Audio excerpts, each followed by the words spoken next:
Well, good morning, good afternoon, good evening, my dear friends. Welcome to my channel, The Travel Man. असीम भारद्वाज आपका host दोस्त और ये video है एक special video, exclusive video China entry requirements के ऊपर।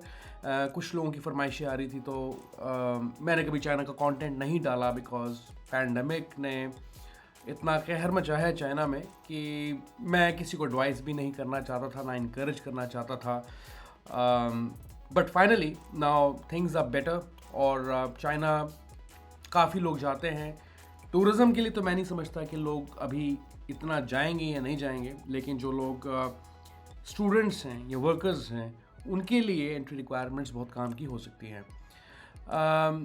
यहाँ पे बहुत ही बेसिक सी जनरल रिक्वायरमेंट्स है, लेकिन फिर भी अभी चाइना ने कुछ चीज़ें लगा रखी है लोगों पे जो भी फॉरेन टूरिस्ट हैं कंट्री में अराइव करेंगे, तो उसके बारे में मैं डिटेल में बात करने लगा हूँ आप लोगों के साथ।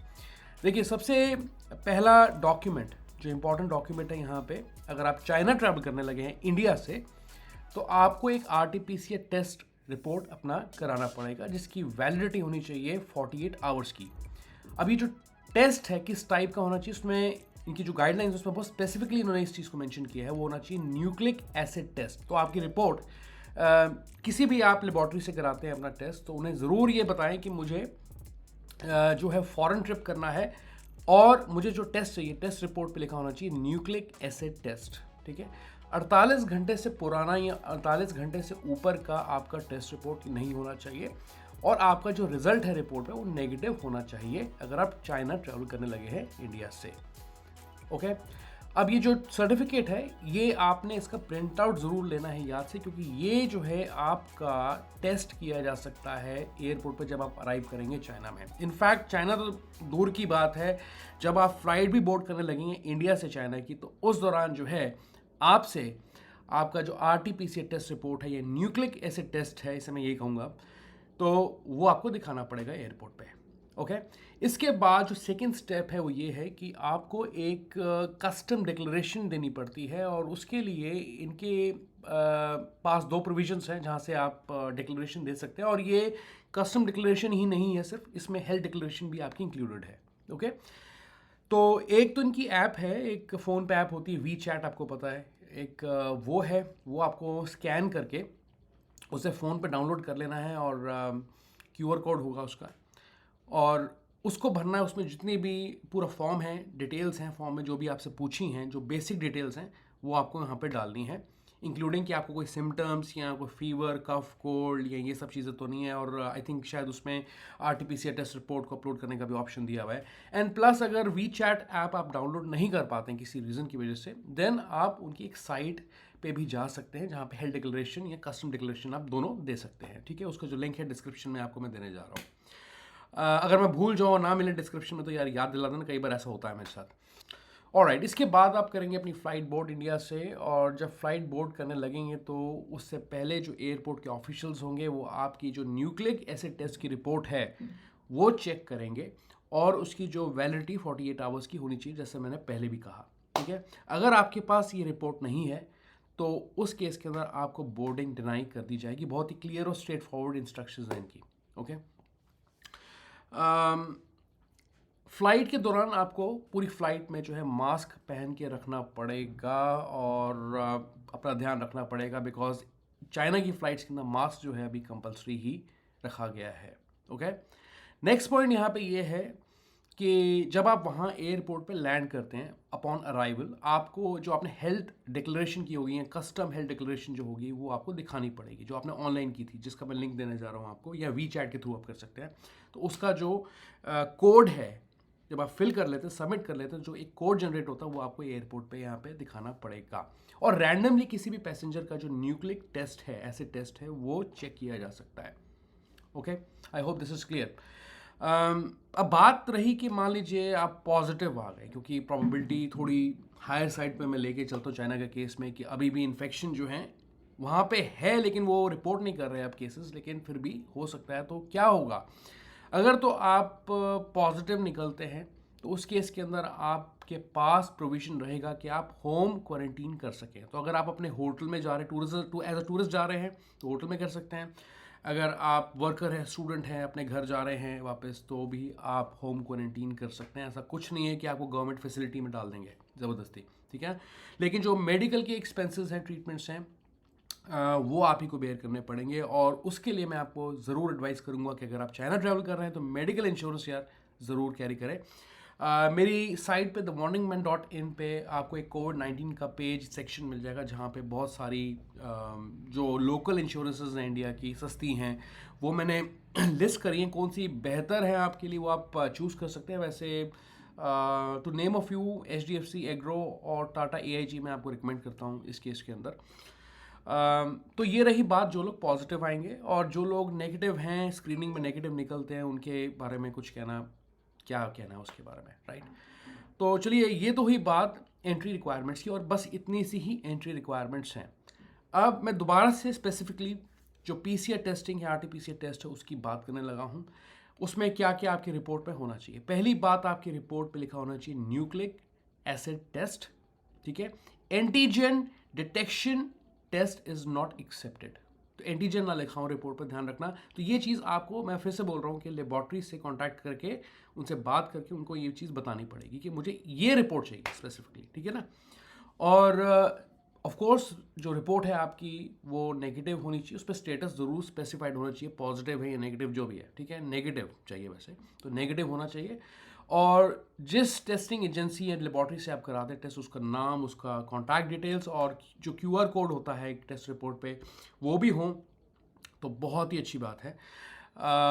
बस इतना सही है। और जो आपकी रिपोर्ट है वो इंग्लिश में हो सकती है, चाइनीज़ में रिपोर्ट पब्लिश कराने की ज़रूरत नहीं है, ऐसा कोई हार्ड एंड फास्ट रूल नहीं है। और जो रिपोर्ट होगी उसका प्रिंट आउट ज़रूर आपने लेके चलना है, क्योंकि वो आपको जगह जगह दिखाने की ज़रूरत पड़ सकती है जब तक आप वहाँ पहुँच नहीं जाते।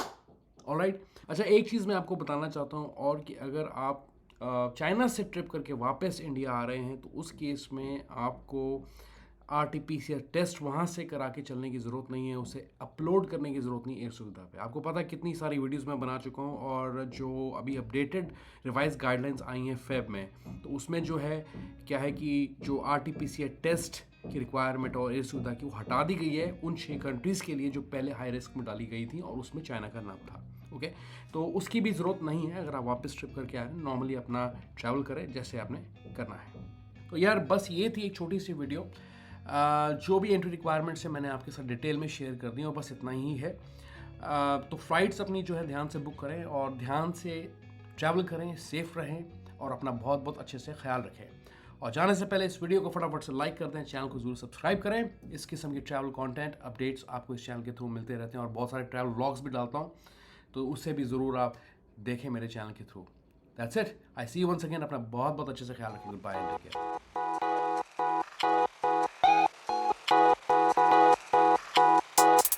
Hello, welcome to my channel, The Travel Man. This is your host Asim Bhardwaj. This is your video on the latest China entry requirements post February 2023, since China was among the 6 high-risk countries on which India imposed COVID-19 travel restrictions. But that is not the case anymore, and China, on the other hand, is fully open to foreign tourists. Now, this video has 2 segments, and this one in particular in English for the English audience. So if you still want to see the video in Hindi, switch to the Hindi segment of the video. See the chapters in the description for the same. Okay, so let's start, and I would start with that. Firstly, you need a nucleic acid test, RT-PCR. Nucleic acid test should be taken within 48 hours before boarding, and only those with negative results can travel to China. Okay, please be informed about that. Please keep the negative test certificate with you for inspection at the airport in India and China upon landing. Secondly, you need a customs declaration. Passengers are required to declare the negative test result to China Customs by filling out the health declaration form either on their WeChat mini program of which is a mini program of China Customs, or at their webpage, which is htdecl.chinaport.government.cn. You can see the link in the description of this video. Okay, all right. So before you board the flight and you arrive at the airport in India, airlines operating flights to China will require passengers to produce certificates of negative nucleic acid test we talked about. The report must be under 48 hours before boarding. If you do not carry the report, you will not be allowed to board the flight. Now, during the flight, please keep wearing facial mask all the times. All passengers will be going through customs procedures upon arrival. with the custom health declaration code. Okay, so you need to show the health declaration that you filled earlier before you travel to China. Remember that you are required to fill out the health declaration, and same will be checked when you land in China. That's all I want to say. Customs can randomly check the certificates of the nucleic acid test that you're carrying from India valid for 48 hours. Okay. Now, what if you are found positive? So passengers with positive test results will be issued a notification letter that will guide them to go for home quarantine or receive medical treatments accordingly, whatever the case is. If the test result is negative, you will be released by customs at the airport immediately. Now, I talk again specifically about the COVID-19 RT-PCR, and I reiterate the same points. First of all, your test report must indicate nucleic acid testing. Antigen detection is not accepted. The test result should be negative. If you have any confusion about the type of test you need to get done, then contact the lab directly or the clinic from where you are getting the test done and share your requirements for the report that you need a nucleic acid test report only. The name of the testing center, agency, lab, their contact information or a QR code must be there on the certificate. Your certificate can be in English and you need to carry the printout for the same. Okay. And one more last thing I would definitely say is that medical insurance is not mandatory in the case of China, and the guidelines do not say so. But carry one, please, especially in the case of China, because we do not know to what extent the cases are going up and down there. Alright, thanks for watching this video, and please do not forget to subscribe and like this video. Alright, thanks. I see you again in some other video. Goodbye, take care.